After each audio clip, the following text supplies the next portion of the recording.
Go for main engine, start.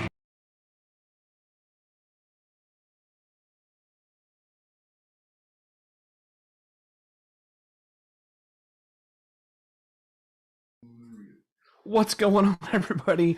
What is the date today? August 25th, 2021. Welcome to RealTuners Radio. And all my guys are jumping on at the last second. Stubbs. That's pretty funny. 9 seconds ago, I was the only guy on here. Now there's 1, 2, 3, 4, 5 people. So anyway, it's good to see the guys on board here tonight. So just a quick introduction. God, it's been like 3 weeks since we've been on. Thank you, everybody, for tuning in. First order of business, it was super cool to meet you guys that showed up out there on the salt and came out and said hi to us. I thought that was super cool. Sam, Jerry, Jeff, there was like 6 or 7 people that came out there, but it was cool seeing all you guys that actually came out and visited and said, hey, we came out here because you said it was cool. And hopefully it was a good experience. It's going to be a little weird, but definitely a good time and something to check off your bucket list. So tonight I figured we would just kind of go over what we experienced out there, and my primary job this trip was to support the team from CAL Automotive Creations. You've seen a lot of their cool show cars that they've built that we've tuned for them over the years. Going back to 2012 and 2013 is how long I've known them, and they've won a Riddler Award. I got to tune one of those. Some really neat things we've gone through with them. We got them hooked on Bonneville, and they built a car. This was its 4th or 5th trip. I think 4th trip in 5 years, maybe, because there was a year that was canceled. Trip to the Salt. One of the things we needed help with was it was finally time to go fast with this car and work some more bugs out, and we needed driver help, right? We needed an experienced driver, and Andy had asked me, he's like, who do you think we should bring in? And my first call was the guy who's joining us now, Mr. Shane Stubbs. Can you hear us, Shane? Oh, yeah. There he is. Hey, buddy, thanks for joining us, man. I don't know how much time you got, so let me know. We'll wing it. I mean, I don't want to take your whole night or whatever, but we are super glad to have you here. So anyway, Shane drove for us, and I don't know if you know anything about motorcycles. You know the name Shane Stubbs and Stubbs Total Performance. These guys are pretty much a machine for building kick-ass drag bikes, land speed bikes. Shane himself has a shitload of records on a ton of different bikes and a ton of different configurations. I can't even keep track of them all. But we thought he would do well in a car, and he did really well in the car.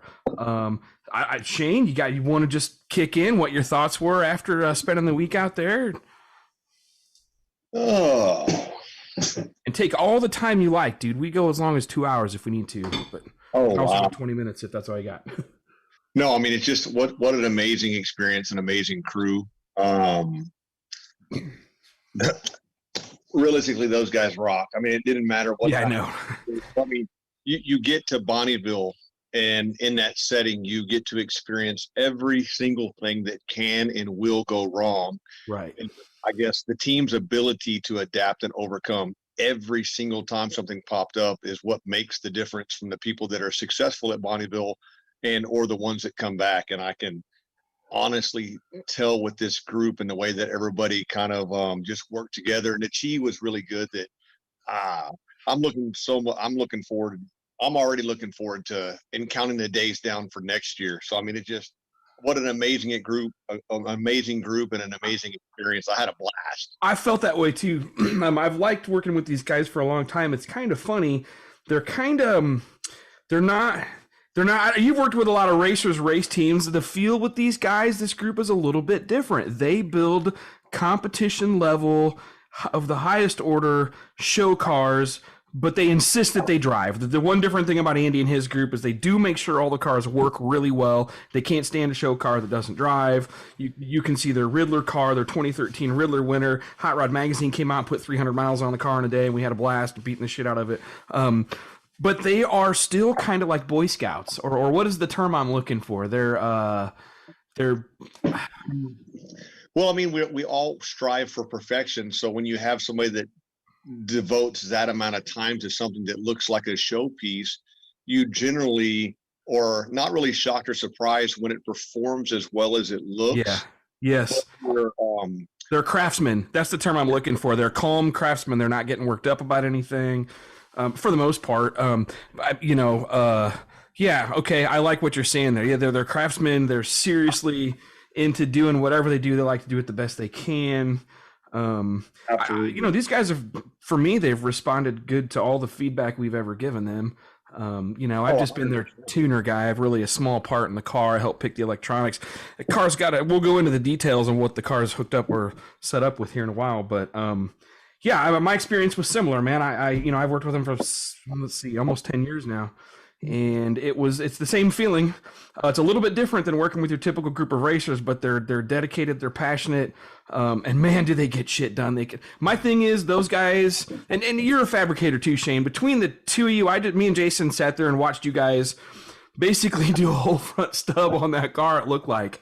While you were out there, you basically were tuning the front suspension literally by rebuilding it, they were changing all sorts of shit. If you want to go into that, feel free. But these guys debugged weird steering and suspension problems, which are very common in cars out there. I'd probably half the cars go out there and run into weird chassis shakes or wiggles or jiggles or tank slappers or whatever. And we watched these guys work through it with Shane's feedback, and it was fucking awesome because it gave us the last 2 days. They got it all sorted out, and we had 2 days to get Shane finished, licensed up, and then go at least try our first wide open pass and see what it was going to do. And obviously, the poor motor did not survive its fourth or fifth year on the saw. I figure it was like 21 or 22 passes it's made. Well, it had 6 really decent ones this trip, so I can tell you that much. Yeah, and that was the hardest we've ever run it, which was nice. And it was awesome because Shane would drive it like you wanted him to drive it, right? Hey, Shane, shift here. Hey, Shane, go left on the course. We're going to show you this video in a second. As a matter of fact, you got that queued up? Jason will watch it in just a second. Shane, you and I can't see it, but everybody else is going to see what you've watched already. It's pretty interesting. Just watch how he does what he does here. Go ahead, Jason, play it. Cue it up here. Here we go.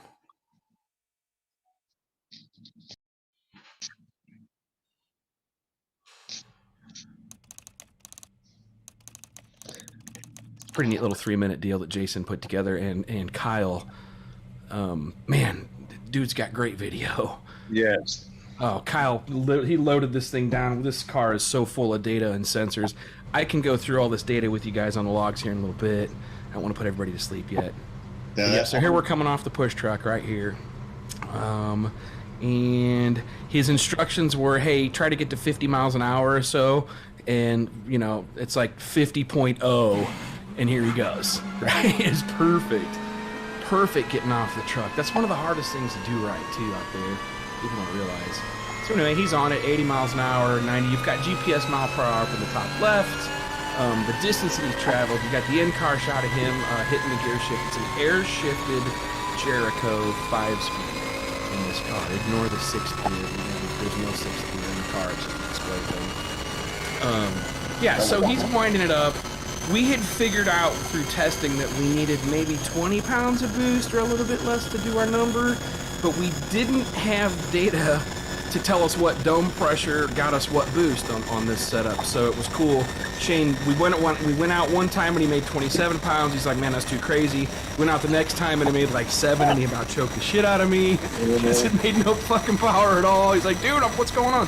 But this third time right here was when I got to really third time in the boost, and I felt like with Shane's feedback, I felt like we nailed that number. I mean, does that seem like that was the right power to run that number in the 4th or 5th mile, Shane, or would you put more in it, or what do we do? I would put a little bit more in it, and with more gearing, we're going to surpass our target, I think. It was running out of RPM. Very nicely. Yeah, and there's where the smoke comes out. And so well, looking back at the data log, we'll show you here in a bit. We had stuff going wrong early on, but it's pretty interesting because as soon as it actually started laying over, it took Shane like 0.17 seconds to be out of the throttle, which means he had to start moving it before that. But he knew something was wrong, and he shut it down right away. And then you exited the car per the rules. Now, you turned left, which means I'm not in immediate danger. Is that right? You turn left for that? I was already skirting because I had one of my buddies that races out there told me where the good line was, and so I did what he said. I knew someone said stay left, and if you look at the video, he's perfectly left on the left side of the course. Yes, I think we're about 18 inches off the markers, and I didn't want to go all the way across the course and put oil on it. So I figured I'd go path of least resistance and just go ahead. And because I couldn't see, as you can see, if there's in car, you can see that I could not see. So by feel, I went ahead and exited stage left as quick as possible once I got down probably below about 100. Yeah. That's what it felt like. Because I couldn't open the door. I knew I was going over 100. I tried just to get some extra air in there to pull that smoke out. Right. Right. So when it came to a stop, do you just pretty much, what's the procedure? What all do you got to undo to get out of this thing? Basically your safety belts, and that kind of releases you. Window net, door, pull the steering post out. So I ran out of the car with the steering in my hand, set it down, got out of my gear, and then waited for the safety crew to get there. We pulled the hood off, and put the rest of the fire that was still going right below the bottom pulley. Did you actually see flames? Was there actually the liquid was burning? Oh yeah, absolutely. Right by the lower counter, right by the bottom flywheel, it was melting the belts and those little connectors on the very bottom of the motor. Yikes. Okay. Wow. Well, it put a hole in the block, so we kind of knew that it was getting ugly or whatever. Wow. Okay. But you got out of the car. It looked like in the video you got out of the car in a matter of like 6 or 7 seconds once it came to a stop. It was, or less, really. I don't even think it wasn't done rolling. I was already out of the car. And you were out rolling. Yeah. You were out as it rolled to a stop. Yeah. Oh, yeah. And the safety crew was amazing. They were, you can see in the video.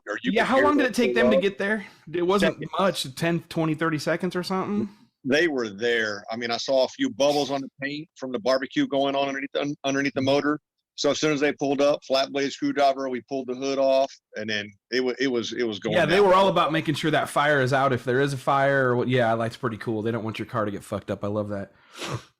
Is it beeping and we're hearing full voice, or is it that's just how it's going out right there? What do you mean? Beep, beep. I don't hear any beeps. You hear beeps? What are you hearing? No. As far as the family-friendly environment. Oh no, it's not. It's not. It's family-friendly for the most part. You might hear a slip here and there, but we're getting the enthusiasm. Full Scott Clark. Let's go, baby. No, you don't want the full Scott Clark. No, we already butted heads out there. Man, you're not a team. You're not butting heads. No, run away. What? Yeah. What did Bill say? He's he like, said, run away. I put up with Clark's BS before. No. It was a good time, man. It was intense, a lot of work, and it was neat that we were able to, on the last 2 days, get those last 2 final free runs in. Now, back it up a little bit. Shane here, this was strange, and kind of ironic and weird. So I've watched Shane at the, so I'm near the Blytheville mile. So I've seen you at every one of those events with all your customers. I kind of stand back and just watch you, bike after bike after bike after, record after record, just crazy. And it's fun to watch, but you had to go, for driving a car, you had to go through the rookie orientation again. Can you explain what they made you do? Oh, every time, basically in a motorcycle setting, every time we show up at a track, you're a new guy because it's a new track. It's a new surface. Bonneville's an ever evolving creature because it's, the salt bed. And since I've never driven a race car at Bonneville, outside of a rental car, and my license on a motorcycle has been a few years. So every 3 years, basically your license decreases 1 license numeric value. So it's been a few years I've been on a bike, and basically none of your motorcycle experience is transferable over to a car. So I had to go through, show up like any other new guy would be, because it's my first trip in a car. So I had to go through the process and do the 125, 150, 175, 199, 200. And then, of course we went over 250 miles an hour. So you go through rookie orientation, lots of good information. The crew out there is amazing. They know what they're doing. Oh yeah. They're super cool with the new people too. And whether you're new or not, they were always cool to us. Yes. The rookie orientation at the group was probably the largest rookie group that I've been a part of at any track this year at Bonneville. So that is very encouraging for the future generations, because you don't affect one person when you go to Bonneville. It takes a city or a small group. So if there's one person out there representing a car, they probably brought 5 to 10 people. So that's very, very encouraging for the future. I'm excited about that. Good for commerce, good for the future of the sport. It's the right size. It was good to see this year. It also was nice to see on Saturday and Sunday the spectators come out, right? And if you watch in Shane's video, you can play it again. It's on YouTube. If you look up the RealTuners channel on YouTube, it's our most recent posting.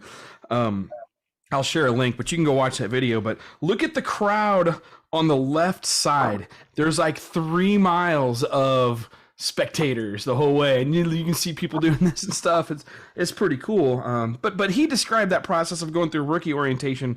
I don't want to say rookie orientation. Your licensing passes that took us 3 days, I think, didn't it? 3 days or 4? Well, basically because we were doing adjustments to the chassis and to the front end. We had tire problems. We had a lot of little hiccups that are disassociated with going out there and making it work. We were getting a pass per day in. I think one day we actually made 2 passes because the first one right off the rip wasn't. You aborted pretty quick, yeah. Yes, sir. So I mean, I feel like we spent the entire time working towards a common goal. So it takes a little time. Guys were busting ass. We figured 200 man hours of fabrication were going on out there during that 4 days with all the guys that were working. That was kind of what I came up with, just as an estimate. It was probably more than that. But I thought that was interesting because, these guys were welding and cutting and grinding and bending and beating on stuff. And it was pretty intense for a while there. You know, I was lucky. Sometimes my stuff goes bad and you have electrical problems and I'm the one in the hot seat or whatever. This time I was really fortunate in that I didn't have to deal with any of that stuff. And I guess I'm going to say largely that was because Brad Nagel wired the car, or he went through and really put a good motorsports wiring setup on it and made sure it didn't get corroded or jacked up on us. And that was like the 3rd season on his wiring job without having to mess with it. And it worked good. So I didn't have any problems. We also had really good, clean data. We did. We had an amazing track service. And that's the other thing. You had talked about the slip. On motorcycles, you get like 10, 11% slip or more sometimes. It just depends on the year. Right. I've seen my best year 7 to 9% slip. You were like 0.1% slip at pretty much all the way through the run. In fact, let me go ahead and share my screen here and you can watch it too. You'll be able to see this, Shane. Just a second. Share screen. Where did it go? There it is. Okay. So, I guess it'll be the bottom one right here and drag this down. All right. So here's the run. This white is RPM, right, on the top graph. And that's engine RPM. Right here's where he put it in gear. Oh, you're not seeing it? Yeah, we see your homepage. Oh, sorry. Hold on. Stop the share. Let's do this. You need to see this screen, right? Yeah, second gear, she didn't want all of it and got loose. So then just kind of gave it what it would take, and the rest of it felt really nice and planted. Yeah, you had to pedal it real easy. So let's first just look at the driver's response here. Here's a throttle position. So I'll pull up throttle position on the bottom in red, right? So he obviously, with this much power, you just don't drop the hammer in first. You got to feather your way up. Let me add wheel speed. Here's the actual chassis speed right here at the bottom in white. Let me change that color. VSS2, make it red. And then green will make the rear wheel speed, so you can see this wheel slip here. This is the weirdest stuff I'd seen at Bonneville ever. Look at that. See the green and the red lines at the bottom sit right on top of each other, except for right during the shift, it spun just a little, which is normal. And then, so here's where Shane in second gear starts. He's testing it out, right? He's seeing, hey, how much traction do I have? I want to roll into it. And like a true driver, he had me turn off the traction control. We never had it turned on, ever, which I have nothing but respect for. And so he rolls into it a little bit, and look here. You get a little bit of wheel spin. That's the only place. And I mean, you only got like 9 miles an hour of wheel speed at differential at 160 miles an hour. It spun a little bit. So then, boom, he pops it into third, and not spinning at all, and he's finally at full throttle. By the time he's got into third, about 2 seconds into third gear. We are now, how far into the run are we? Let me set my 0 time here. So 0, and I don't need to see the quarter mile times, the time slip marks.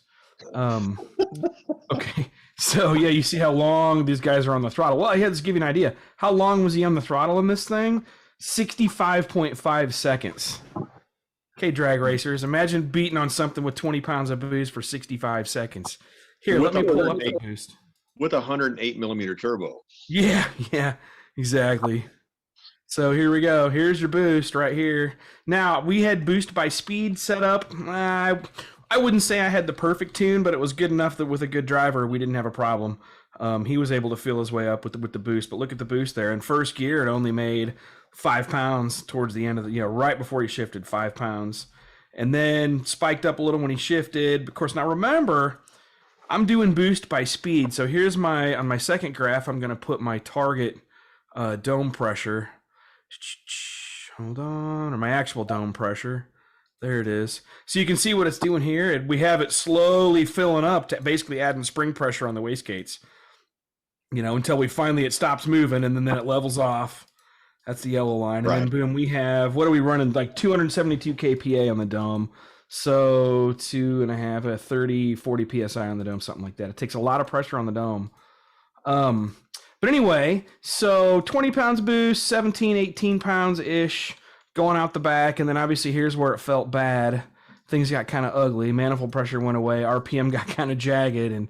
And let's see, how long did it take Shane before he noticed that noise? That's where something would have been, you could tell. That was 65.1 seconds, and he was out of the throttle at 65.8 seconds completely. Actually, he started getting out at 65.6. So and you actually tickled it a little before that to see if there was something not wrong, I guess. So really, it was about, feel it right here, 65.02, about 0.3 seconds. You started taking action when you said, hey, this thing's laying over. And I would have to add, the reason that I probably tickled it again is because when you deploy the chutes, you don't want the rear end to jump up. So you kind of... Yeah, you're supposed to drive through it, right? Yes. So when I pulled the chutes, if you had a sensor on that, you'd see that I had to pull the chute. Right. Nope. I had to get back in, and I was like, you couldn't see nothing because the engine compartment... the driver... Oh, you know what? I see where you pulled the chutes, actually, because the mile per hour drops off just a little bit. Right here. Oh, yeah. So yeah, you actually pulled the chutes before you got out of the throttle. So you knew something was wrong. You knew to pull the chutes before getting out of it so that the car doesn't get out of shape, right? Yes. Nicely done. Please let me give you a little bit more throttle. Please plant this, because I didn't want the tail end to come out. And I see that he was doing that right here, and he's like, okay, maybe it'll come back. Nope, sorry, little buddy. That's what that foot pedal says to me right there. Done deal. Sorry, little buddy. Thank you. Oh, this poor thing, man. It took some abuse. This engine is, it didn't owe us anything. I mean, whatever. But so let's look at the tuning stuff. Let's see if I fucked anything up here. So let's see, RPM, manifold pressure. Let's change that to boost. I want to look at air fuel here. Let's see. That's what everybody always asks about. So, okay, AFR and AFR target. Let me get rid of this one here. Fuel, Scott? Yes. What fuel is it running? C16. Okay, so it's a 427 cubic inch LS that Mast Motorsports built for us 6.5, 7 years ago. We put the order in. It was LS Tech at the time, but it was an extra oversized turbo, big single that we knew we wanted slow spool and cooler air out of this turbo, and I'll go over that in a minute. But so while we're looking at air fuels, the white in the middle graph here, the white line is my target, the yellow line is my actual. It was right on target or richer. It was target 11.7, and we were 11.5 or 11.6 through the entire time he was in boost. Mm-hmm. So that's, we talked about we could run it a little richer. I worry about slowing it down a little bit, but I guess maybe more boost, a little richer, and I maybe. As long as this thing makes its run, we may look at taking a degree or two of timing out of it too, because it looks like it may have been lifting the heads. If you look at the coolant pressure here, ignore the scale, but this is kind of interesting here. You can see where shit goes wrong. It was actually quite a bit before the car slowed down at all. It went wrong at 47 seconds. It lifted the head, like severely lifted the head. That's obviously combustion pressure. You see those rhythmic pulses? Can you guys see that on the red line in the center graph? That's combustion pulses getting in the cooling system. So we definitely lifted the head, but that, believe it or not, that was a full 19 seconds before you felt the thing slow down. So it was, that's actually the first thing that showed up. And then if you look at pan vacuum, hopefully people find this interesting, but look what was going on with the pan vacuum. I mean, it's a boosted car, so it had like 30 kPa, which is like 1.5 pounds or 1 psi and a half maybe of pressure in the crankcase. Not horrible. And then it started going up right before the head. Obviously, something breached the cooling system. And then now the pan vacuum is going up, and Brad was asking me, he's like, how much is that?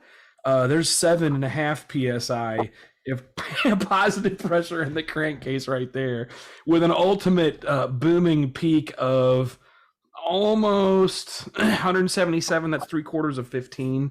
So, like 11.5 or 12 psi in the crankcase. That's no bueno. You want to try and have vacuum in there. So that's where shit started going wrong. I don't know. We talked about, did it go lean? Is it a tune problem? Would you change the tune? I'll be honest, it's tough to say. I want to defend my own honor, but you get out there at Bonneville, and here's the deal, man. People race until their shit breaks, or until they set their record, and then they go out and try to break the record again until their shit breaks. So breaking an engine is normal. And Shane's a tuner as well, so we've talked about this a lot, but what you're trying to do is you're trying to tune for longevity. You kind of want to make it so that the engine's going to last for the number of passes you need to make, so you kind of base how conservative or aggressive you are on that. Plus, we've talked about endurance tuning before and chamber temps and things like that, but I don't know, Shane, what would you do anything differently? I don't think so. I mean, that target at that boost level to me is perfect. It's about right on C16 for LS stuff. If you're really beating, our AITs were beautiful. Yeah. Let me show you that. Good call. Keep them coming. I'm going to show you the MATs here, or the inlet air temps. So here's inlet air temp. This is badass. Watch this. This is what a good intercooler will do for you. At the beginning of that pass, his MATs were ambient temp. Well, they're 89 degrees, a little below ambient. Okay, at the end of the run, the hottest they got were 180, and that's really not fair because it looks like there was junk getting into the temp sensor at that point. But call it 165, 170 inlet air temps through the run. Check this out. Brad rigged this car up with a pre-intercooler air temp sensor. You want to see what was going on there. It was actually burying the sensor. Here we go, pre-intercooler air temp. It actually it measured to 348 degrees before the sensor went offline. Ironically, it was right about the time that the head gasket got breached, about a half second after. You see the red line at the bottom graph here, but when he shut down, it came back online at 347 degrees. I think what happened there is it reached the max for the input on the computer, so it defaults to 180, just like a coolant temp sensor does. That's how the MS3, the Megasquirt 3 that we're using works. But anyway, so that thing was knocking out, that intercooler was knocking out 205 degrees of air temp, which, as you know, is between 300 and 400 horsepower at the wheels of gain just on temperature alone. That's a big deal. That intercooler is that's huge. It's killer. Yeah, and you need that to get them to live out there, or at least try. What else should we look at? What other cool data? So we didn't have hardly any wheel spin. We saw that. Right, that's amazing. That tells you how good the salt was. It was leaving black marks on the salt. You could see the black marks, and if you look at the pictures from out there, that's unreal. That's like a concrete drag strip or like a runway. It's normally not like that. Normally doesn't hook that good. Correct. A lot of people were going faster than they realized. Does this mean that inlet air temperature that it did get to might have been a contributor to why it lifted the head? I mean, we haven't actually discussed why it lifted the head at that particular point. I feel like it wasn't, only because I have enough, I run a lot of other cars on blown gasoline out there on C16. And I don't think those inlet air temps were that bad, because you see a lot of guys running C16 with 250 and 300 degree inlet air temps on blowers that don't have intercoolers out there. And they're making them live. So it wasn't spectacular, but if you watch that video, you can watch that sucker, how fast it's climbing in the last 20 seconds. You know, it's and also what Brad did, check this out. We have this, Bill will appreciate this. We have the water temperature before and after the intercooler, so you can see how much heat is coming out of it. So if you look at, there's intercooler water inlet, and here's intercooler water outlet, plotted together on the third from the bottom graph. What's that? Yeah. Oh, dude, this has got the Brad Nagel treatment on sensors, dude. He does not mess around. No, he did a great job. Oh, yeah, it's crazy. So look at this towards the end, man. Your inlet temperature of the water and outlet temps. It's funny, the outlet was actually cooler than the inlet at first, right? Because it had hot water in the pipes, but cold water under the hood that was out of the sun. Well, now he's in about, it literally kept us dead cold until about the beginning of fifth gear. Then you see that's when the heat's building up, because really what these intercooler setups are doing is they're just delaying the heat charge. But halfway through fifth gear, we're now 74 degrees inlet, 98 degrees outlet. You are going up 1 degree per second on the outlet temp, 2 degrees per second. Now, towards the end of the run, you're transferring a ton of heat into that thing. Pretty interesting stuff. Let me get rid of these guys here. So I think I can put up the air temps, manifold air temp, and yeah, there's manifold air temp, and then here's the charge temp. So pre-intercooler, if I can find it, there it is. Yeah, it went offline there in white, but that's gives you an idea. So you're taking 347 degree air, you're cooling it down to 147 degrees by taking 74 degree water and making it 100 degrees. You know, it's really cool that those four lines together right there in the bottom two graphs show you like what you're doing to take heat out of that air charge. You know, you're heating up a big vat, 40 gallons of water. They got a giant water tank in this thing. But the heat transfer stuff is interesting to me for people who are interested.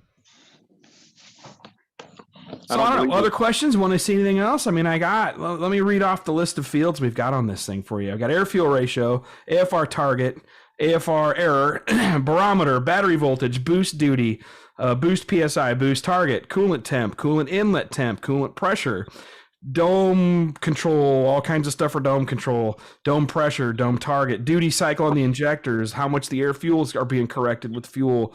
I got EGTs, 8 channels of EGTs. We can look at those. Hold on a second. Here's the EGT run right here. So I've got 4 EGTs in the middle and 4 EGTs in the bottom, and they're scored by bank. Right bank, 2468 on the bottom. Left bank, 1357 in the middle. And then RPM and boost. These are pretty normal temps for me. I actually have guys that record 1800 plus degrees for a little bit at the end of the run. These guys all were between 1550 and like 1650. 6 got hot. No, sorry, 5.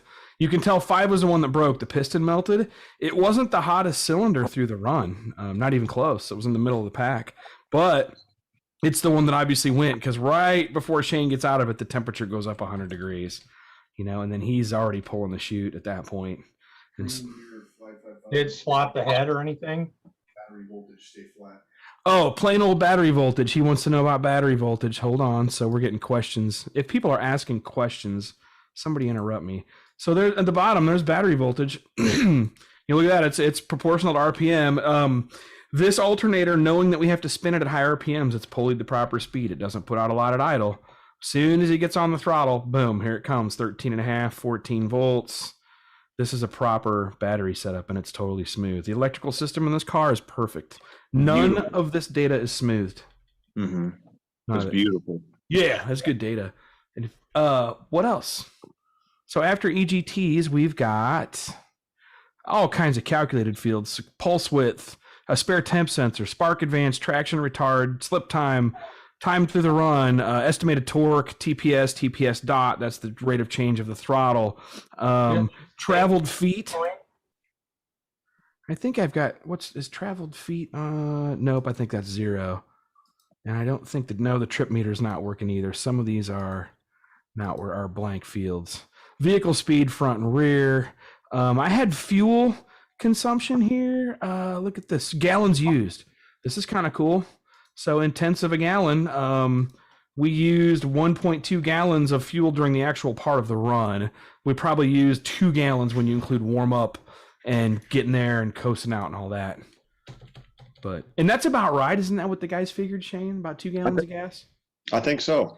Something like that. So you were getting you're getting 3.5 miles per gallon, dude. It's great. Hey, it's like a motorhome. Did you guys make it home okay? Oh, we did. Yes, sir. Yeah. Okay, good. I was curious because they were having motorhome fun. Yeah, we left at night, so it'd be a little cooler, even though, it was hot. Yeah. Yeah. You had the interesting drive. Do you have to go through the desert, like through Ely or through, do you have to go to Vegas? No, we didn't go through Vegas. Gotcha. Okay. We still went back through the mountains. I was going to say, you still did that continental or that north-south through the desert crap all the way straight south to Texas, right?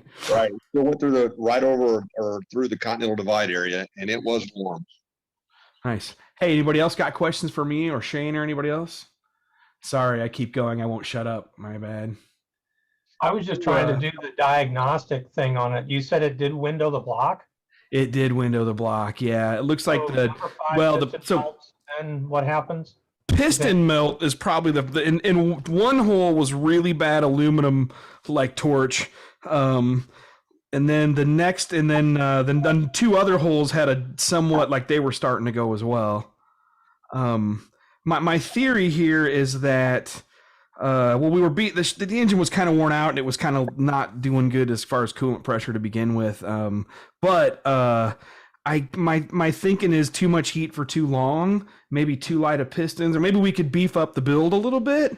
I think we could also build an engine that spins a little higher RPM, so you don't have to make so much torque at a low RPM to get this thing to move. One of Shane's observations was that it would stop pulling with RPM. That's the fact. He short shifted it to keep the damn thing accelerating. It's interesting. You can see here. He was doing that because he's like, dude, the car didn't feel right. He's like, it wanted to shift. It did not want to run at 6,500 RPM like it wanted to at 5,000 or 5,500. And I believe him on that. It was, I think the motor was more of a broad power band application and not the higher PM zinger that we may have needed. That's probably, I don't know. And whatever else anybody else thinks they would have done, but that's what I would probably do. I would maybe a little less timing on that combo and see if it still made the power. We would have to turn the boost up. It's very difficult to say, not sitting in the car, not driving the car, not doing any of those things. You got to rely on Shane for that information. Yeah, I mean, and we had that info this time. Having a professional driver is I recommend every team going out there hire a professional driver like Shane, just to have a third party look at stuff, because he caught shit that we've been seeing for 6 years and hadn't realized was a problem. Having a fresh perspective on stuff. My new rule is just going to be, I recommend having a third party guy come in and shake down a car. It just works so much better. I watched Shane doing that with customer bikes and realize that's just if you're going to go 300 miles an hour, you should have a professional evaluate your shit. So that makes sense. Shane works in a pinch too if you don't have a professional around. I'm kidding. I'm teasing. I love him. So okay, that's about that. Any other questions about the heavy parts, cam choices? Thick pistons, I think, is a big thing. Heavy parts, yeah, but you have to balance that with the RPMs you need. How about the tire speeds versus RPM? There's no slip. If you look at the front and rear tire speeds with each other, only when he's really getting on it in low gear. He wants to know about horsepower and what kind of timing it was running. Maybe Kenny. No, I'll tell you, I run a lot less than what you would see on a drag car. So if you're at 20 PSI on a typical LS on methanol, or C16 might run 19 or 20 degrees out on an 1/8 mile car, or maybe even more. I'm in like the 14, 15 number on 20 pounds going out the back. Was the crankcase vacuum at an acceptable level? No. Was the crankcase vacuum at an acceptable level beforehand? No. it was actually going positive all the way back to a year before. I looked through all the data logs that we've saved for every pass over the years, and it went from vacuum to slowly positive, kind of indicating a little bit of wear over time. But I mean, there was not really anything we could do about that. It was evacuating fine. So we just let it kind of build some pressure up, and knowing that this was going to be its probably last trip at the salt. So you think the motor was sealed up fine, just the ring seal was going away? Yeah, that was what we were thinking was going on, is the ring seal starting to go away a little. Otherwise, I'd feel set up. No, you weren't set up. I mean, it was pulling vacuum when we started out there, but I've basically, here's the thing. I could have looked a little deeper, but I kind of purposely knew what the fuck are we going to do about it this, on this trip, even if it's worse, We're at the salt. It's going down. We're going to send it. That's just how it is. Exactly. I mean, I've learned that from Shane. He kind of helped me understand to put things, line up your priorities and put them in order, and then work the plan, kind of thing. And I've learned a lot from Shane this trip out. Actually, it's pretty cool to see how someone can, he's really organized at this stuff. You have a military background, Shane? Just a brief period of Army discipline. Yes, sir. Yep, that was good. It was good for you or something. Oh, yeah. I didn't say, but what was the fire system set up on the car? Firefox. Okay. And it was great. It did a great job. Engine first, went ahead and utilized it inside the engine, the driver cab as well, just for good measure, because the feet felt a bit warm, and if you wore a suit, you can still feel the deviation in temperature. So it was one of those things that it was very comforting, but it worked it was very effective. I didn't realize that, but I can tell from the video that it was smoking real bad in the cockpit. You don't see it in the video. We'll put some other angles up. And then Jason was down filming at the big end. He's like, well, he's out. He pulled out a mile early, pulled the chutes, and there's a lot of smoke. He was telling me, because I'm talking to him on the two-way. He's at the other end, and he's like, yeah. No, he was messaging me on Facebook. He's like, man, there's a lot of smoke. He's like, now they're jumping out of it. The trucks are coming, I'm like, shit. Well, all I cared about was Shane at that point. But yeah, he was fine. If you watch the video, he did it like a pro and was calm, and it was almost like a textbook maneuver, I guess. Didn't get exciting till later. Right. So that's about it. Anybody other have questions? We're gonna let Shane roll here pretty soon. I don't want to keep this guy waiting, but if you guys got see here. Yes, okay, I'm asking. No matter how you slice it, it was an impressive outing. So congratulations. Thank you. We appreciate that very much. Andy Leach, he actually said he might try to get on next week. So whenever he does find time, I'm going to let him get on just to talk about some of the stuff we've done besides Bonneville as well, because it's my 10-year anniversary with them here in a couple months, and it's done a lot of neat shit with those guys. Shane, I don't know if you've checked out some of the other cars they build, but absolutely, those guys badass, good guys, winners, the street rod, all kinds of awards. Their awards room is like John Force level. Plus this is a fucking, sorry, French, there's a Riddler award sitting in the middle of the table, and they got candy in it. It's so hilarious.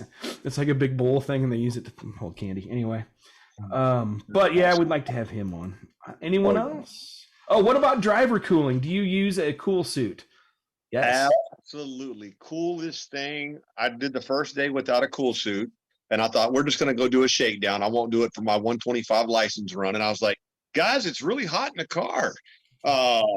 So I went ahead and put it on the second pass, and I was like, I will never leave home without this again. That is the coolest thing that you can put on. No, that's why it's called a cool suit. It's amazing. And all that, it had a little,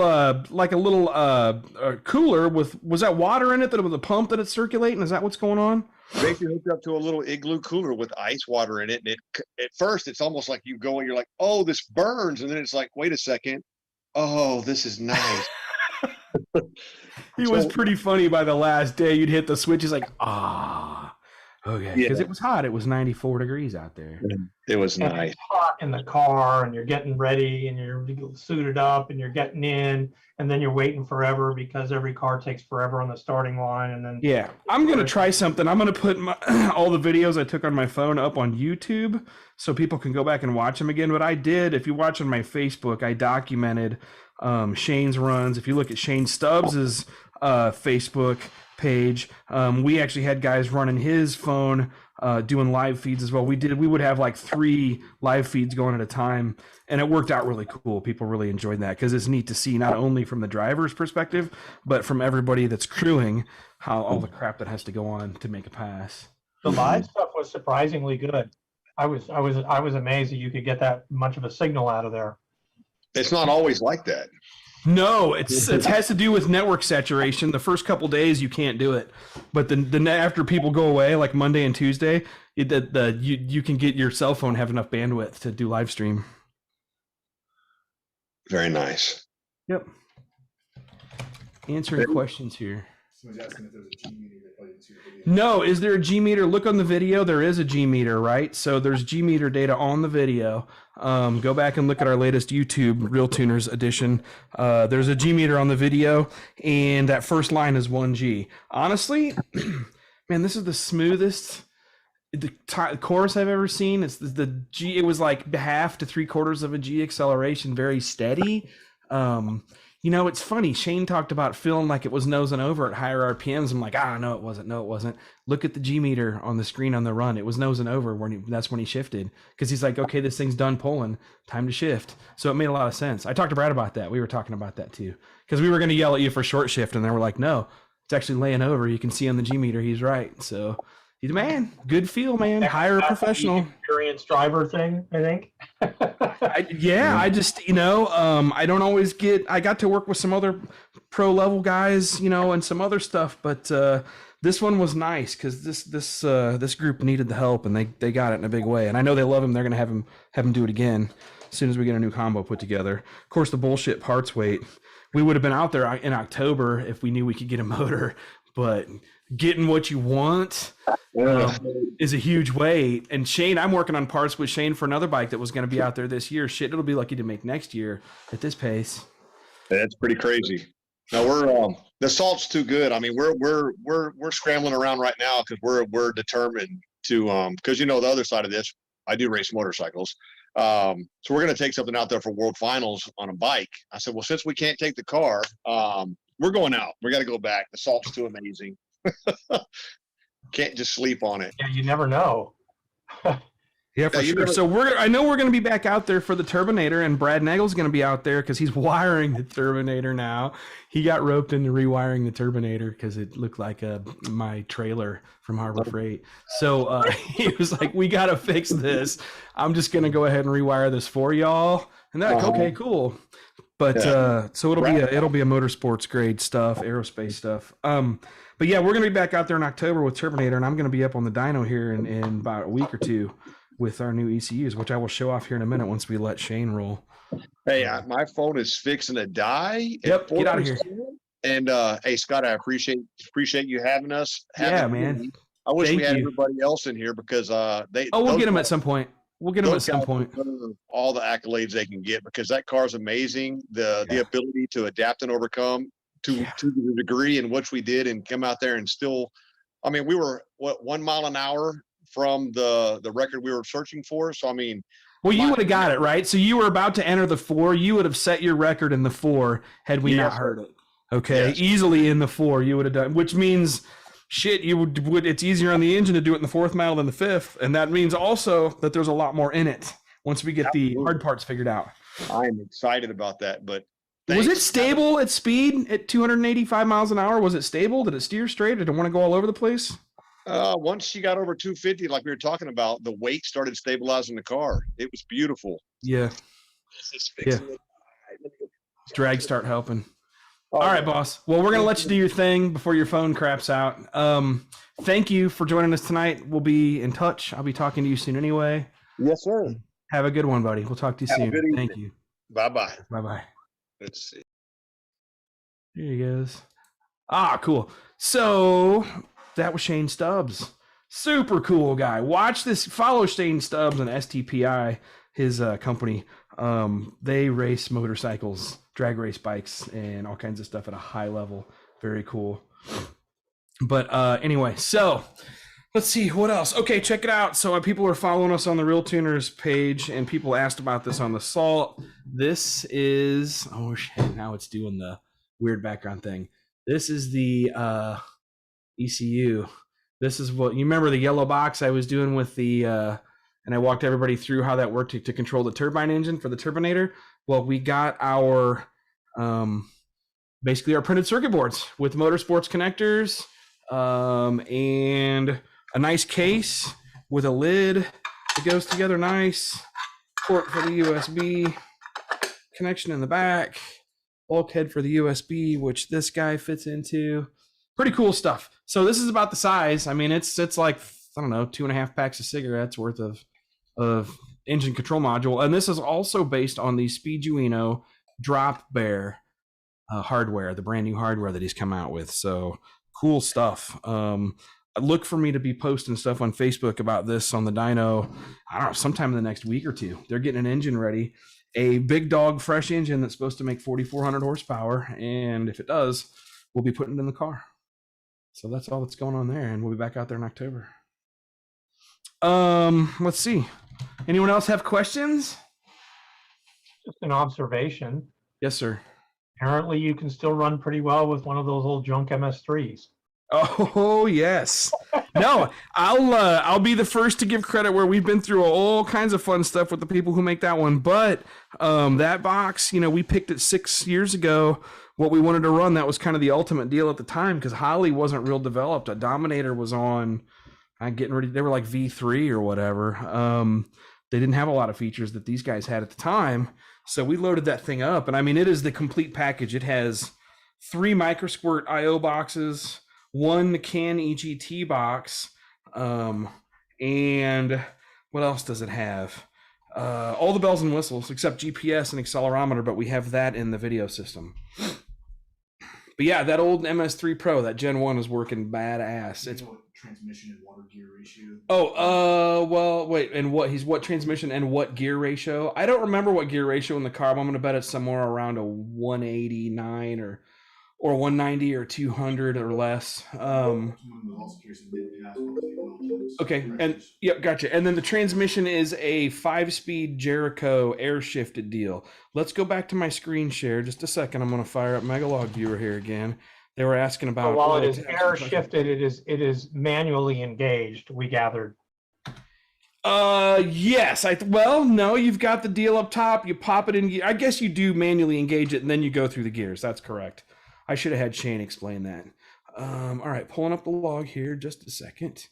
So what I mean was it wasn't set up so that there was, you know, pneumatic controller, so it wasn't RPM based or something else. Because as you said, yes, he had the feel. As he said, he had the feel. It was nose and overs, so he shifted, which made sense. Correct. Yep, we had him manually shifting the gears. The computer can drive the shift on that, and it's actually wired to do that. Yeah. We wanted to let Shane shift it, man. And it was really cool that he didn't want the traction control engaged. He was really polite about asking about that. You know, I was like, man, I have no problem with it. And plus, nobody needed traction control. If you needed traction control on this trip, you're doing something wrong. Okay, oil temps and pressures.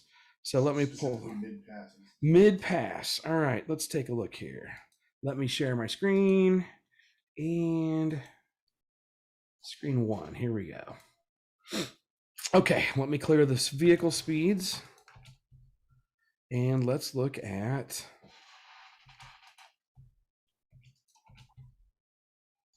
You probably don't know, but were the pistons coated, especially like top coat or any of that we sort of stuff? don't know. Nobody knows any details about the build, right?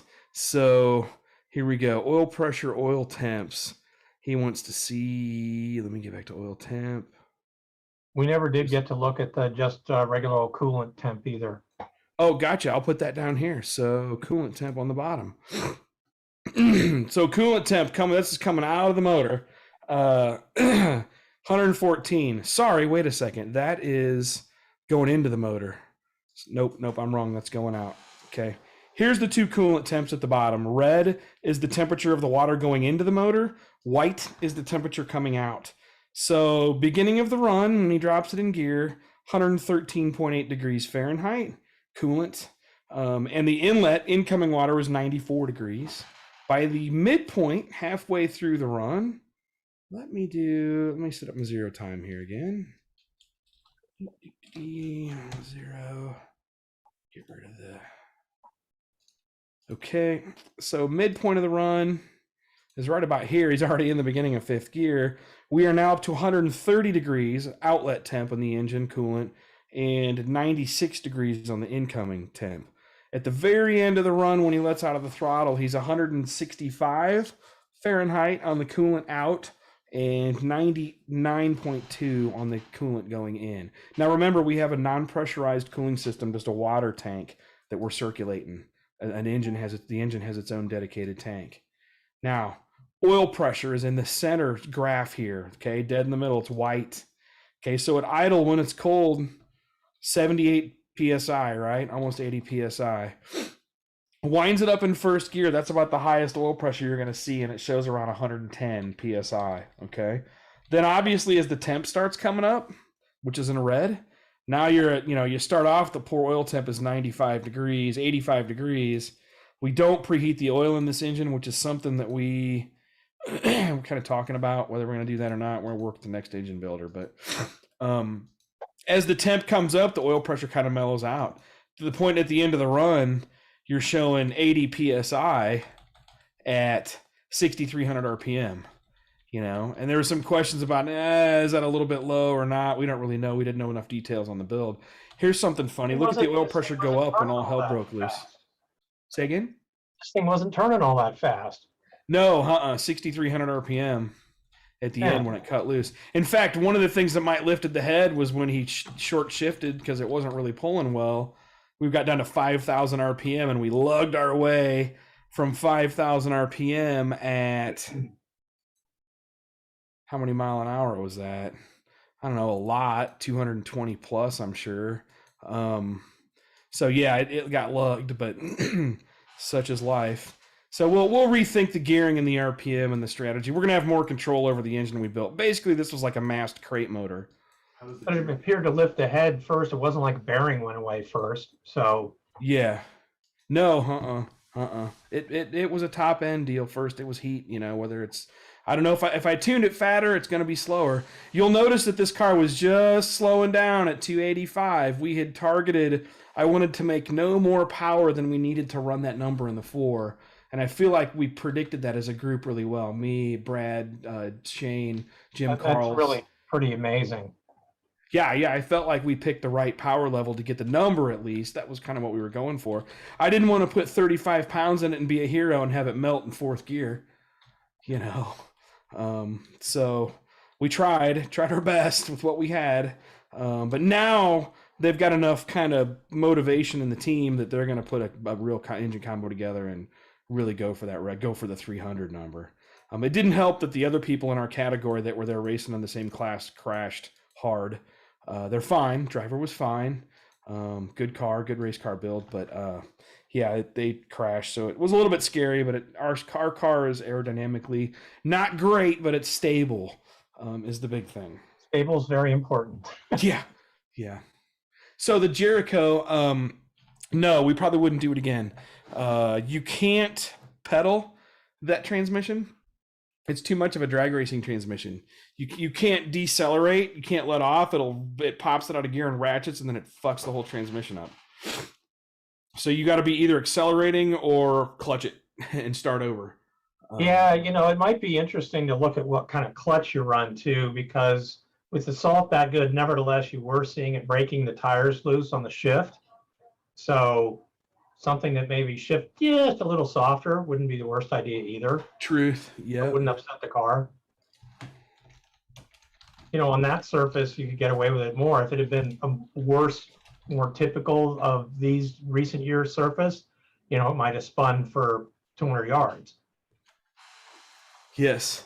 Yeah, exactly. No, it is what it is at this point. But I think that trans will probably go for something different. And I don't know. So one of the other things that happened, if you followed me on Facebook, I was kind of depressed because the Turbinator I knew wasn't going to happen for Speed Week, and we really wanted that hot rod trophy or a chance at it. But obviously eye on the prize, the 500-mile-an-hour record in October, fine. So I was a little disappointed, but I was like, I'm going to have fun with Andy and the guys and Shane because I'm really good friends with Andy's crew. I've worked with them forever. And I get a phone call on my way. We're literally heading out the door. We're driving, me and Brad and Nagel and Jason Shuckford, and we're driving out there in the rental car. I'm not 10 minutes out, and I get a phone call, and it's the wonderful Jeff Dorton, Keith Dorton's son. And he said, hey, and I know that they have 6 or 7 cars that they take care of out there, and they're real fast. They have a real fast engine program in their displacement category. And he calls me and says, well, me, Dad, the crew, the wives, everybody's got COVID-19 and they won't let us travel. So we're supposed to fly out there. He's like, can you go visit and help our customers out? So, and I'm like, work on NASCAR engines? No problem. I'm happy to help. So it was neat. I got to ride along with some of their guys, and they pushed out some records. I think, so it ended up 7 cars I was babysitting. 3 of I had to visit one time for 5 minutes, and they were fine the whole week. I guess 3 of them ended up breaking, and 4 of them got their records.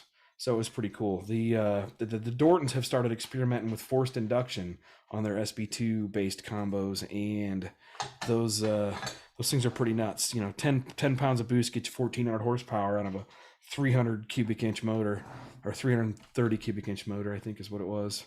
So anyway, that sort of begs the question: do you go back to the well with some LS based power plant, or do you step up to something a little more built to race in an endurance situation? I don't know. I would at least like to do a solid roller LS. We could turn some RPMs. You know what I mean? If we were doing that, I think with today's technology, we could probably do better. I'm not an engine builder. I don't know. What I would like to do is say, hey, Brad Nagel, here's your displacement, and here's gasoline and boost. Here's your requirements. Build me the best engine you can for the money. And he thought about building a small inch big block. He thought you could build a small inch big block, and then you could have something that was easier to class up later. That was just some of the stuff I heard him talking about on the way home. Interesting idea. I just know that the car that I've crewed and worked on, a sports production Corvette that owns records at El Mirage and Bonneville, after beating everybody's head in the sand for years, this was a C car, with a conventional small block Chevy, turned it over to an SB2 and promptly set records at both places. Right. And which is crazy because El Mirage is harder than Bonneville. Let's just be honest about that.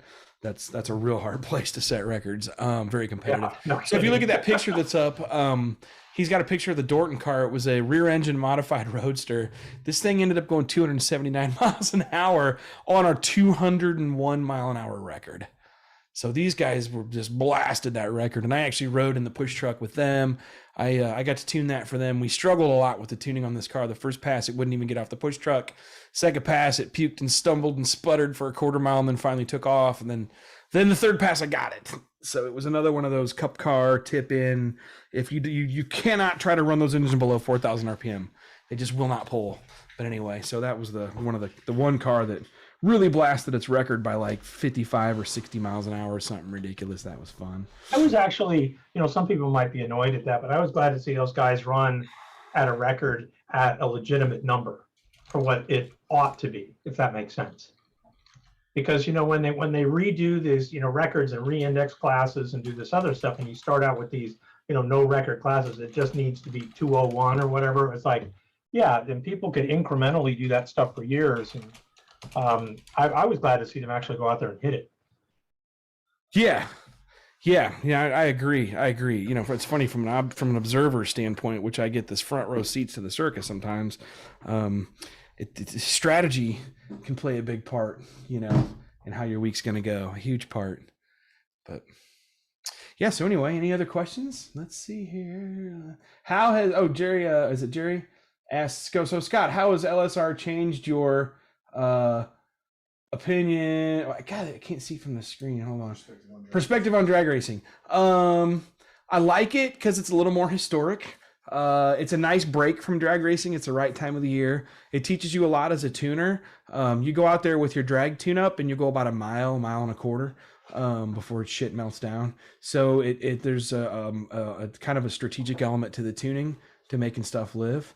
And that's pretty much how how it goes. I enjoy it. It's just different perspective thing. I think it's something everybody should come out and do. Talk to Sam Schlappy or Jerry or Jeff or the Bonneville family and see if they would recommend you go out there and how to do it. They learned, and it was funny. You know, those guys, I watched them like day 3, and they're just like zombie eyes. They're like, we haven't even gotten off the starting line yet. We've been watching all the cars in staging. Other questions. Oh, can you talk? Different discipline in any number of ways, but I'm glad to see there's more people out there, because you said it's historic. I would argue that it's prehistoric. And by that, right. It's the original drag racing, right? As a kid, I mean, when I was active in gear grinders, I was one of the young guys. You know? Yeah, the average age 71 years old, Bill, or something in that club. Did you say? Yeah. And those are the people that showed up to the meetings, the ones that, you know, weren't, you know, that wasn't past their bedtime. But, you know, you got a lot of people that have been working on the same car for decades, quite literally. Yes, yeah, they raced the same chassis for 30 years. They've been racing it, and god dang, you know, why would we change this car? But and a lot of them set records too. There was another roadster, a highway roadster, went over 300 miles an hour, naturally aspirated fuel. They're using an A-fueler motor, and they went 300 miles an hour in it. It's fucking Henry Ford 10 highway roadster. Well, the deal is the ability to make power is not lost even on guys that race at Bonneville. So we're in this golden age of how much power you can make. Easy so everybody's got that. Yep. I think there's real questions about some of the cars that power is in. And I know that the tech at this stuff is frankly much more stringent than anything except maybe the professional classes at NHRA or NASCAR. But still, there's stuff out there. You look at it, man, that's some sketchy stuff. Yes. So did you see Jay from Real Street? I did. I went up and congratulated them briefly. I didn't tell him who I was because he probably wants, you know, I'm not a super guy or whatever, but I just gave him a high five because I watched the Valley Fever Streamliner. It was a 2JZ powered liner going 300 plus and set a record in its class, which was cool. I'm a big fan of the 2JZ. So that, and if you've watched Brad Bosworth that built the Valley Fever Streamliner or reworked it, neat car, neat combo.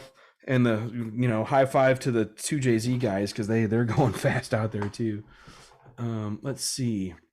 So, can you talk about the engineering in the turbinator? I love the attention to detail from the chassis work to the enclosed chute. Well, there's a lot of crap going on in the turbinator. There's also a lot of crap not going on. You'd be surprised.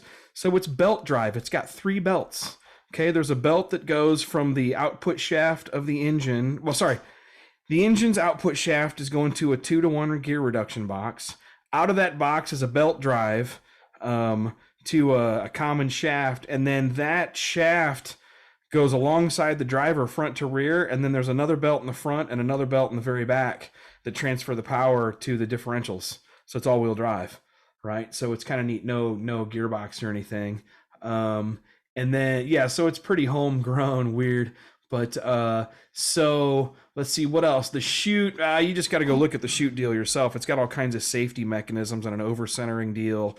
And there's any number of things where if the engine comes loose and disconnects any of these wires going through the engine compartment, it automatically launches the chutes and shuts everything down. There's all kinds of cool stuff there. We'll go through that in detail in an upcoming episode because Brad's going to rewire the whole thing so we can walk through the safety plan and how you drive and how you start the car, but it's deceptively easy.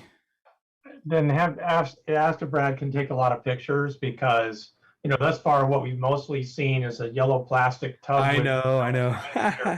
We will. I'll post some. I actually put some pictures up on my Facebook. I made a post about it.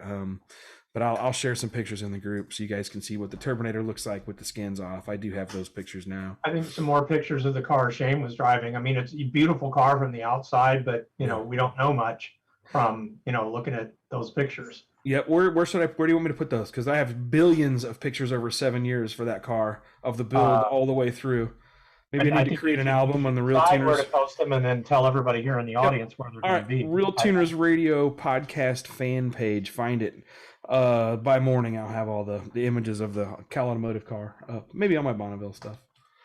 Yeah, you know, having seen just watching the video, it's even looking. There's a lot of interesting streamliners there. There's really nothing that looks like that.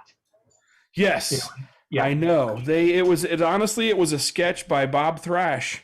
So the story goes, they were building. I'm not going to take any credit for the Riddler car stuff. I made their electronics work. Yay, I did my thing. But they're building this Riddler car, and I'm surrounded by all these television personalities like Charlie Hutton and Bob Thrash. Chip Foose was stepping in and out of this project. Tracy Weaver, just all the big names, in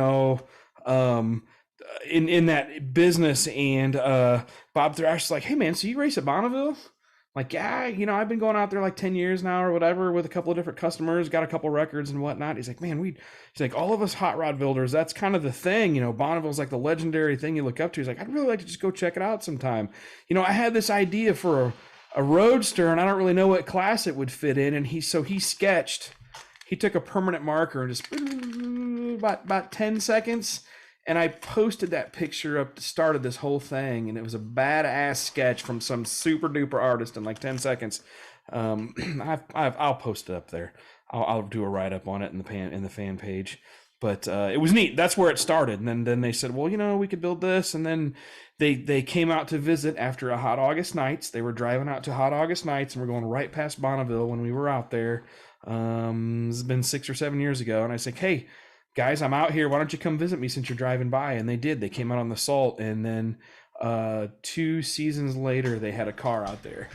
So it was pretty cool. And they built it as a shop project on the side. They didn't build it for a customer. They did it all the guys chipping in on off hours. Yeah. That car is actually an employee stone soup car, if that makes sense. Yeah. So, and like I said, the picture in the background that we see behind your head doesn't, I'm sure this is going to show up in a lot of places now once people have seen it, and whatever's left of the magazine people. Yeah. No, Brandon Galuli was out there, and he always does good articles, and we love that guy. He's done a lot of good stuff. But he was taking pictures and doing his thing for Motor Trend did a video, a TV, video shoot of some kind. Motor Trend was out there for a couple days, following Andy's stuff around. If you watch, I did a Facebook video, message from the tuner about doors that close nice. So I don't know if you guys ever get a chance to work with true Riddler quality show car builders, but listen, man, that car, the doors close nicer on that than on my Lexus daily driver or Mark Dahlquist's Audi. It's just like click, just the right amount of pressure to close it. It's this wonderful thing. It's like you're closing the door on a Learjet. You know what I mean? Everything just feels perfect or whatever. And I made a funny video about, man, these guys, they build neat stuff. Well, every detail on that car is at that level. So, I mean, it's super badass. It's a really nice build. That's what I'm getting at. That's why I say, some pictures and some other stuff would be, I think people would begin to appreciate what's possible in a car that actually runs and works. Yeah. The neat thing is that they prove that it works, right? We got to that speed. You want to get to your 285 and see if it's stable. And a lot of cars won't even hardly stay between the 150 or 200 or 300 yard wide markers or whatever it is. It's hard to keep them straight, but Shane had no problem keeping this thing dead on. I'm sure part of that was the traction, but we know it's not a good aero car as far as its coefficient of drag, but we believe that it's relatively stable, so it's not great in crosswinds. We know that, not going to be. But that's okay. They let us wait till the wind stops blowing. What else we got? I've totally been missing the Facebook questions. For some reason, the Facebook didn't want to come up for me, so all I have is YouTube. Oh, it says going live soon. I don't know if... it's working. Oh, here we go. I got all kinds of stuff. I've been ignoring people on Facebook, and there's some good questions in there. When does the Terminator car race? It's going to race in October, ideally, here at this next event. Let's see here. Royale was listening. He's the guy that went 280 miles an hour almost in that open cockpit rear engine modified roadster. Let's see. How big is the alternator? It's a big one. It's like 170 amp alternator. Bonneville is easy. Mike Lefevre is right. Tuner of the first 300 mile an hour door car. Troy Langlo was on here. We worked with him, and that car is follow Troy Langlo's family. They're so cool. They're like the down to earth, normal blue collar racer family, and they're I go hang out with them when I need a break from the big high pressure stuff. And they I help with their Hemi a little bit. I worked with their tuner just to kind of give it some manners, but they hurt a piston on that one. But that car was north of 300 miles an hour against a 277 record. So if they can just put that pass together a second time without hurting it, they're going to be another door car over 300. It's a pro charged second gen, like a Keith Black Hemi, or like a, almost like a Fueler Hemi converted to gasoline. Well, and that's what's making the difference now, is that ability to make power, different combinations, but you can make power with lots of things these days. Yeah. But making it live for the, what'd you say, 68, it wasn't 68. There'll be 70 seconds of wide open throttle on a lot of these guys. Their runs will last 70 seconds if you're about a 300 mile an hour deal. Yeah, but by way of comparison, El Mirage is somewhere between 19 and 23 seconds for a 2-on-2 club car. So, it's just totally at one more level by quite a bit. And so we got to see, they were running on the rookie course, the Lakester that Pete Ardema had his V12 running in. If you guys saw my Facebook post about that, dude built his own V12. He took Aurora Indy cylinder heads from V8s, turned them into a 3-cylinder per cylinder head, and then 4 of them on this 12-cylinder, 370 cubic inch V12 naturally aspirated that makes it almost 1,000 horsepower on motor. Right, the guy built their own engine. Go look at it on Facebook. It's ridiculous. Really interesting pictures. It also says what everybody needs to remember about why cylinder heads matter. I mean, at the end of the day, yes, cylinder head developed at an IndyCar level. Exactly. And so this guy was super smart. He's like, look, I'm going to take the ultimate cylinder head and I'll put a bottom end under it that works at the displacement we need for our class. I wanted to talk to them too. They ran into some engine management problems, is what hurt that engine. They had some electronics issues. I was like, man, I'd like to volunteer to help those guys out, but I'm gonna reach out to them. But anyway, neat dudes, neat Lakester, and they ran right beside us, and I'm like, what is in that thing? It made the craziest sound. It was like a 9,000 RPM, 9,800 RPM V12 at 370 cubic inches. That's not your little Lamborghini 5-liter thing. Was that a 90-degree V8 or was it a narrower angle? It was the pictures of that billet block they were using was a little hard to tell. It's hard to tell, but that is not 90. That's a 60 degree. I'm looking at it right now. I thought it might be 60. It was a little hard to tell from the pictures, but maybe we need to try and reach out to those guys. Yeah, the V angle and therefore how the crankshaft pins are set up and how it fires is the reason it doesn't sound like a typical V12. Yeah, it sounds smooth. It sounds like an Indy car. Of course, 9,800 RPM. It sounds like a couple of Indy cars in sync. I don't know. It's hard to explain, but man, it was a neat sound, and it was we heard it. We also heard it hurt itself. It happened right before our pass. Actually, like 20 minutes before us, they were in the other lane on the 12th. But I think it's neat because a guy builds an engine to go out there to beat the shit out of. It's not just a show car. The thing would probably live all year long but they know they're going to go out. I'm going to build something to go racing with that's competitive in class. I need to reach out to those guys. I'll see what I can get a hold of Greg Quirin or whatever his name is, their crew chief. So what's happening in other kinds of racing these days? I mean, it's you and me, buddy. So yeah, you know what? Nothing. My world is land speed right now. I'm preparing drag week guys. I've got 3 drag week guys that are getting ready. But the drag week coming up, that's about it really. What's the drag week? Then Rocky Mountain 2.0, right? Yeah, right on top of one another. I mean, quite literally right on top of one another. Now, is there anybody who's going to do both of them? Allegedly, but it's like everything. It's hard to know because you have to finish the car, then you have to finish the first race, then you have to get to the second race, and it gets involved. If nothing else, just from a logistics standpoint and little crap like being you have to be in a situation where assuming you have to work to pay for your stuff, you have to work to pay for your stuff, right?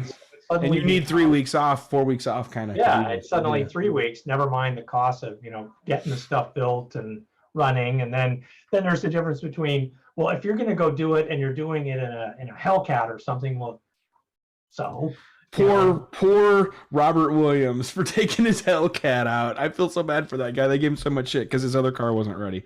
But Robert's a good guy. he works his ass off to get his He junk does. done. Yeah, So, and he brings cool projects, and he's legit. He does the 24 hours of lemon stuff. I mean, he does Power Tour, so it's legit. But he's doing Power Tour right this second, which is yes, like there's another I do thing. have cars on Power Tour. So if you follow Mike Copeland, everybody knows Mike Copeland from Arrington Performance.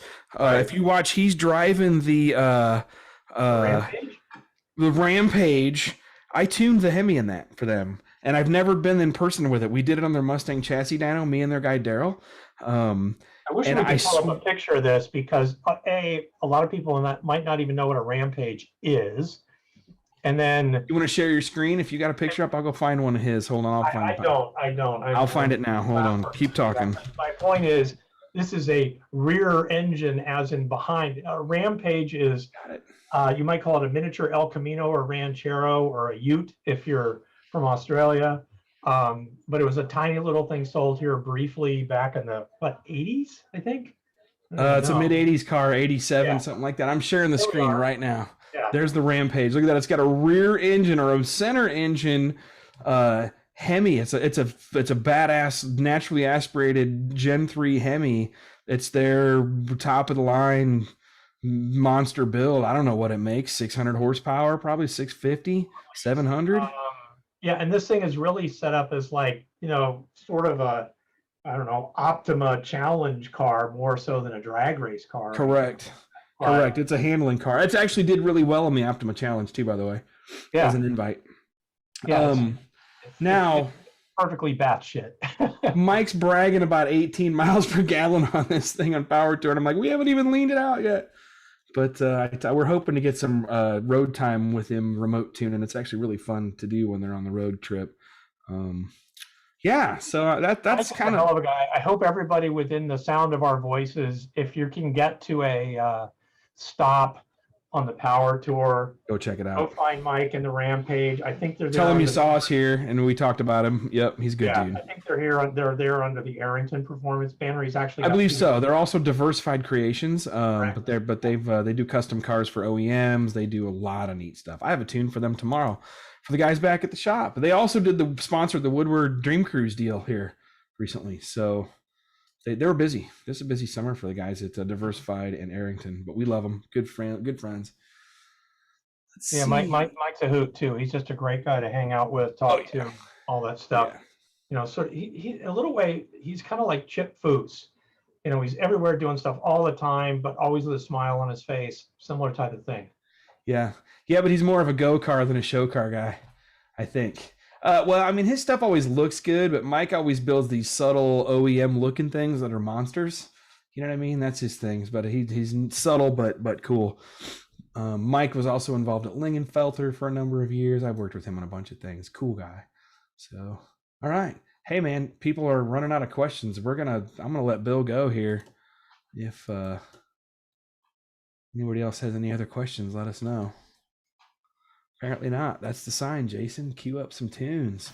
Well, so go check out Power Tour if you can. Keep an eye out for the Drag Week, Hot Rod Magazine Drag Week coming up, and then Rocky Mountain Race Week 2.0 right after that, I believe, right? And then look for us to be at Bonneville again, hopefully with the Turbinator to shoot for that 500-mile-an-hour record. That's kind of my big focus for the next couple of months. That's what we're going to do. All right. Well, thanks, everybody. Have a good night. Bill, thank you, sir. Everyone. James, everyone who was checked in, take care. We'll talk to you guys in a week.